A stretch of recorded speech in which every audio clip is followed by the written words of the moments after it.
Gnamastichi, un nom qui vous évoque peut-être des vacances en famille à la plage? Pas pour moi. Pour moi, ça sonne comme le crépitement d'ossements sous une pelle. Notre cher Gnamastichi, un gars plutôt original, disons, il avait une petite entreprise florissante, la nécrologie. Oui, vous avez bien entendu, il déterrait des cadavres, pas pour les ramener à la vie, rassurez-vous, mais pour les revendre à des prix très compétitifs. Un marché de niche, certes, mais il avait sa clientèle, jusqu'au jour où, disons qu'il a déterré plus qu'il n'en fallait.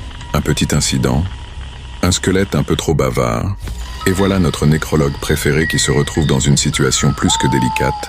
Mais ne vous inquiétez pas, l'histoire ne fait que commencer.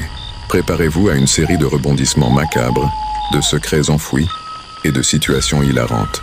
Enfin, si vous trouvez l'idée de se faire enterrer vivant hilarante,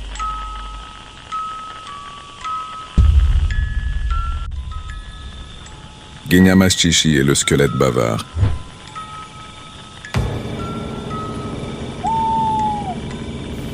Gnamastichi, l'homme aux doigts de terre, s'enfonça une nouvelle fois dans les profondeurs humides du cimetière. La lune, pâle et fantomatique, illuminait à peine les rangées de tombes. Son outil préféré à la main, une petite pelle bien aiguisée, il commença à creuser avec une méticulosité presque chirurgicale. Ce soir-là, la commande était spéciale. Un riche collectionneur souhaitait acquérir un squelette particulièrement bien conservé. Gnamastichi, toujours à l'affût d'une bonne affaire, avait accepté le marché sans hésiter. Les os craquèrent sous la pelle, révélant peu à peu les restes d'un ancien habitant de la ville. Gnamastichi s'apprêtait à extraire le crâne lorsqu'il entendit une voix faible et tremblante. « Aïe, vous m'avez fait mal. » Surpris, il leva les yeux et vit le squelette le regarder avec de grandes orbites vides. « Mais vous parlez » balbutia-t-il, la peur le glaçant. « Tu me déranges dans mon sommeil éternel. » Gnamastichi recula d'un bond. Le squelette se mit à raconter son histoire. Une histoire de trahison, de vengeance et de trésors cachés. Il révéla à Gnamastichi l'emplacement d'un trésor inestimable, caché quelque part dans le cimetière. Intrigué et terrifié à la fois, Gnamastichi écouta attentivement les instructions du squelette, mais il savait qu'il ne pouvait pas faire confiance à un mort vivant. Il décida donc de jouer double jeu.